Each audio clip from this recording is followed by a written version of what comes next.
ఈ long strep ని style చేయడానికి స్కిన్ అయితే సెట్ చేసేసాను, కానీ హెయిర్ స్టైల్ గురించి తలుచుకుంటే నాకు భయం వేస్తుందండి. ఎందుకంటే నాకున్న ఈ కొద్దిపాటి లాంగ్ హెయిర్ ని కూడా నేను మేనేజ్ చేయలేను, హెయిర్ స్టైల్స్ వేయలేను, నాకు రావు ఇంకా ఈజీగా ఒక మాటలో చెప్పాలంటే. సో ఒక సింపుల్ హెయిర్ స్టైల్ మీతో షేర్ చేస్తారండి. ఓన్లీ 2 హెయిర్ బ్యాండ్స్, ఒక చిన్న క్లచ్ సరిపోతుంది. ముందుగా హెయిర్ ని చిక్కులు లేకుండా బ్రష్ చేసుకోండి. తర్వాత మీకు మిడిల్ పార్టిషన్ ఇంట్రెస్ట్ ఉంటే, లేకపోతే నాలాగా బ్యాక్ కి మొత్తం బ్రష్ చేసుకొని పోనీటైల్ అయినా వేసుకోండి. వీడియోలో చూపించిన విధంగా ఆ పోనీటైల్ ఇంకొంచెం బెండ్ చేసి బ్యాండ్ వేసుకోవాలి. మేక్ షూర్ ఈ బ్యాండ్ మాత్రం చాలా టైట్ గా ఉండాలి. కొప్పులాగా ఫామ్ అయిన దాన్ని 2 ఈక్వల్ పార్ట్స్ గా అడ్జస్ట్ చేసి మిడిల్ లో క్లచ్ పెట్టేసుకోవడమే.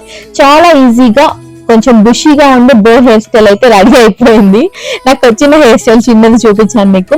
ఈ అవుట్ఫిట్ మీదకి నేనైతే ఈ లగ్జూరియస్ హ్యాంగింగ్స్ ట్రై చేశాను. ఇవి లోవిసా బ్రాండ్, నాకు చాలా ఇష్టం. లోవిసా బ్రాండ్ ఇయర్ రింగ్స్ చాలా అంటే చాలా బాగుంటాయి. ఫైనల్ గా ఇదే లుక్ అనమాట. చాలా కంఫర్టబుల్ గా ఇండో వెస్టర్న్ లుక్ అయితే క్రియేట్ చేశాను. నచ్చితే సబ్స్క్రైబ్ చేసుకోండి.